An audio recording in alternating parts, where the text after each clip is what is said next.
Doctor साहब, मैं तो जब देखता हूँ कि इंडिया और बाकी ममालिक कितना सीरियस बिजनेस कर रहे हैं दुनिया में, डिस्कशंस हो रही हैं, मुस्तकबिल की बात हो रही है। अभी नरेंद्र मोदी आर्टिफिशियल इंटेलिजेंस की बात कर रहे हैं, मेडिटेरेनियन सी की बात कर रहे हैं, वहाँ पे एनर्जी की बात कर रहे हैं। मतलब डॉक्टर साहब, ये हमारा जो डिस्कोर्स है ये तो तबाही की तरफ है। इटली की जो वजीर आजम साहिबा पीएम साहिबा जो है ना, उन्होंने हाथ जोड़ के प्राइम मिनिस्टर नरेंद्र मोदी को, वही तो असल किस्मत वाले हैं। जरा G7 को देख लें कि वहाँ G7 में क्या हुआ है। ये G7 तमाम G7 से मुख्तलिफ है। डॉक्टर साहब, इस वक्त दुनिया का जो सबसे बड़ा इवेंट है वो इटली में हो रहा है, G7 ने हर मुल्क को ग्लोबल साउथ से बुलाया है। एक तो उन्होंने पाकिस्तान को तो मुंह ही नहीं ना लगाया, उन्होंने कीनिया को भी बुलाया डॉक्टर साहब। और दूसरा बताएं कि नरेंद्र मोदी को बताया ये जा रहा है, कहा ये जा रहा है कि ग्लोबल साउथ के लीडर के तौर पे वो इनवाइट कर रहे हैं, क्योंकि उनको पता है कि ये यूरोपियंस एंड अमेरिकन अब अफ्रीका में उस तरह इन्वेस्टमेंट नहीं कर रहे, तो इंडिया का जो डिप्लोमेटिक एंड पॉलिटिकल कैपिटल है उससे फायदा उठाया जाए। मोदी साहब को आउटरीच समिट के लिए बुलाया गया है। बाइलैटरल कल तक उनकी 3 मुलाकातें हुई थी। ऋषि सुनक के साथ मुलाकात थी, मैक्रां के साथ मुलाकात थी और ज़ेलेंस्की से भी मिले थे। मोदी साहब का ये 5वां जो G7 का जो है वो 5वीं दफा वो आके इसमें शामिल हो रहे हैं डॉक्टर साहब। लेकिन अहम जो सवाल इस वक्त बनता है डॉक्टर साहब, वो India seems back in the game जो मैं आपसे बात करना चाहता हूं, उसकी वजह यह है कि जैक सुलिवन इंडिया जा रहे हैं।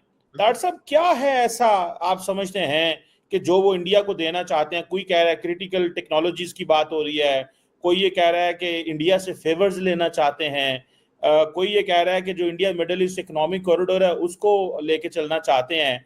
अभी तो नरेंद्र मोदी जो हैं वो उन्होंने हल्फ उठाया है तो अमेरिकन भाग पड़े हैं। इसको कैसे देखते हैं, खासतौर पे ये जो थर्ड टर्म के हवाले से? अमेरिका कभी भी भारत को उस लेवल तक नहीं ले जाना चाहता, क्योंकि इनके पास भारत के अलावा ताइवान और चाइना का हाल ही कोई मौजूद नहीं। they cannot abandon India regardless। Bharat जितना भी इनका बाजू मरोड़ ले, भारत को ये नहीं छोड़ सकते। थोड़ी बहुत नाराजगी की इन्होंने पिछले दिनों में, वो भी बल्कि एक तो टोरंटो इसकी ट्रूडो की वजह से, और दूसरा खासकर मैंने आपको बताया था कि वेस्टर्न सिविलाइजेशन के अंदर इनको ये चुभती है भारत की जो इतनी सडन तरक्की कर रहा है तेजी के साथ। यहाँ पे ग्रुप ऐसे मौजूद हैं कंट्रीज के अंदर जिनको ये, और यहाँ पे ये खुद अमेरिका के अंदर भी होपलेस फील कर रहे हैं ऑलरेडी। इस वक्त 50 से ज्यादा बड़ी कॉर्पोरेशंस के सीईओ जो है भारतीय। So this is they ultimately, Cheema साहब आप खुद सोचें क्या सोचते होंगे। तो वो उसके फिर कभी इनका दिल करता है कि हम गुस्सा करें वो, लेकिन इनके पास ताइवान और चाइना को काउंटर करने के लिए they don't have any choice. कोई चॉइस नहीं। अफसोस के साथ ही मैं कहूंगा, इनके पास कोई चॉइस होता तो ये कभी इतना ना करते, जैक सुलिवन आज भारत ना जाता, या फिर ये इतना बर्दाश्त ना करते। लेकिन इनके पास कोई चॉइस नहीं, और इन्होंने भारत के साथ करना ही करना, चाहे जितना मर्जी भारत जो मर्जी। देखें, सबसे बड़ी बात है किस तरह बर्दाश्त किया इन्होंने जो भारत ने रशिया से खुल के तेल लिया, जो जिस तरीके से यहाँ जयशंकर साहब ने फौरन दौरा किया जब इन्होंने यहाँ पे खालिस्तानियों का काम किया था, वो मास्को गए थे, लेकिन चुप कर जाते हैं। उसकी वजह यह है कि इनके पास चॉइस नहीं, they don't have any choice. तो वो भारत के साथ रिलेशनशिप बेहतर होंगे, बल्कि आगे रिपब्लिकन आएंगे तो हालात मजीद बेहतर हो जाएंगे। अब भारत इस वक्त जो है, जिस तरह आपने खुद फरमाया है कि ग्लोबल साउथ का एक प्रूवन बात है कि लीडर है, बल्कि मैं तो समझ रहा हूँ कि जिस तरीके से उनकी ग्रोथ हो रही है और चाइना की इकॉनमी स्लगिश है, भारत का जो एक कंसिस्टेंट उनकी इकॉनमी जो है उसका ग्राफ अगर देखा जाए तो भारत has risen from the global south to the top. मेरे ख्याल में जिस तरह सिक्योरिटी काउंसिल में उनकी सीट की परमानेंट बात की जाती है, they have become an international player. इसमें कोई शक ही नहीं है। चीमा साहब, मैं कल बल्कि आप बात कर रहा था यूक्रेन के हवाले से, जब मैंने थोड़ी रिसर्च की कल अगले दिन, 1 लाख भारतीय जा रहा है ताइवान में जॉब करने। 120 ताइवानीज कंपनियां जो है वर्किंग इन इंडिया रही, और सेमी कंडक्टर जितना ताइवान उस मोनोपोली थी ऑलमोस्ट उनकी, वो सारा बिजनेस सारे का सारा इंडिया आ रहा है। और आपका क्या ख्याल है, यूरोप या वेस्टर्न सिविलाइजेशन को ये चीजें चुभती? इटली की जो वजीर आजम साहिबा पीएम साहिबा जो है ना, उन्होंने हाथ जोड़ के प्राइम मिनिस्टर नरेंद्र मोदी को नमस्ते किया, यानी कि नमस्ते वेलकम किया है। मेरा कोई वजीर आजम इटली जाता, G7 की मीटिंग अटेंड करता और उसे इंडिया को तो नमस्ते किया गया, उसे अस्सलाम वालेकुम कहा जाता। तो मैं आज प्राउड फील करता, इधर खड़ा होकर मैं जंपे लगा रहा होता, मैं खुशी फील करता। ठीक है। लेकिन देखें हमारे नसीबों में ये नहीं है। क्या पाकिस्तान में क्या नहीं है, मुझे आप बता दें। इस टाइम पाकिस्तान दुनिया के 136वें नंबर पे खड़ा हुआ है भाईजान, इकोनॉमी में। जी जी बिल्कुल 136वें नंबर पे खड़ा हुआ है। तो ठीक है। दुनिया की 5वीं इकोनॉमी बनने के लिए या दुनिया की 3री इकोनॉमी बनने के लिए ना, या तो कोई मौजज़ा हो जाए, पाकिस्तान की जमीन सारी सोने की बन जाए, समुद्र में से सोना निकलना और हीरे निकलने शुरू हो जाए, ठीक है। या फिर लेकिन आपको मोदी चीजें बेच रही है हमारे हुक्मरानों ने। सबसे बड़ी बात मैं आपको बताता चलूं कि ये G7 की मीटिंग में कोई इंडिया के प्राइम मिनिस्टर पहली बार नहीं गए। हाँ, बिल्कुल। इससे पहले अटल बिहारी वाजपेयी सबसे पहले G7 की मीटिंग में उन्होंने अटेंड की ठीक थी। है।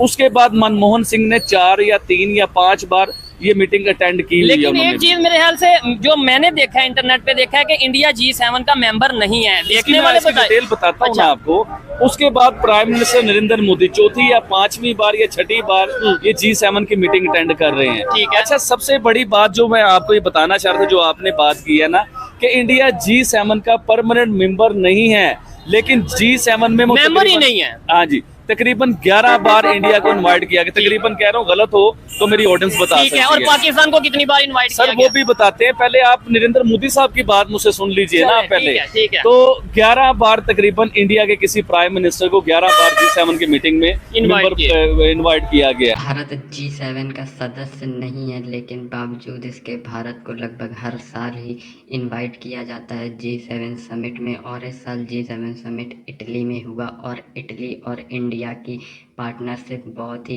अच्छी चल रही है और दोनों देशों ने अपनी जो रिलेशनशिप है उसको एलिवेट करके स्ट्रेटेजिक पार्टनरशिप के लेवल तक ले गए हैं। और इस समिट के दौरान प्राइम मिनिस्टर मोदी ने हिस्सा लिया और इस दौरान आर्टिफिशियल इंटेलिजेंस से लेकर क्रिटिकल टेक्नोलॉजी जैसे मुद्दों पर बातचीत हुई और आने वाले समय में ये कोऑपरेशन और बढ़ने वाला है बिटवीन G7 नेशन और इंडिया। और इंडिया इंडो पैसिफिक में एक बहुत ही बड़ा प्लेयर है जिसको G7 कंट्रीज नज़रअंदाज नहीं कर सकती। वहीं दूसरी तरफ पाकिस्तान में ये रोना रोया जा रहा है कि एक तरफ जहां केनिया जैसे देश को भी G7 समिट में इनवाइट किया गया, लेकिन पाकिस्तान को नहीं।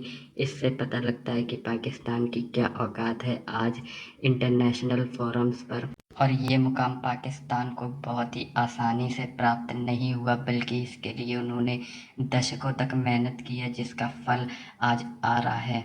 इसके अलावा जो प्राइम मिनिस्टर मोदी और इटली की प्राइम मिनिस्टर जॉर्जिया मेलोनी की फ्रेंडशिप है उसने भी बहुत ही ज़्यादा हेडलाइंस बनाई और ये देखकर पाकिस्तानी और भी जल भुन गए। हैशटैग मेलोडी देखकर जो कि वायरल हो रहा है सोशल मीडिया पर। और ये हैशटैग मेलोडी इसलिए भी बहुत ही इंटरेस्टिंग है क्योंकि ये दोनों ही लीडर्स राइट विंग लीडर हैं और इनको एक दूसरे के साथ वाइब करता हुआ देखकर लेफ्ट लिबरल्स हैं उनको बहुत ही ज़्यादा कॉम्प्लेक्स होता है।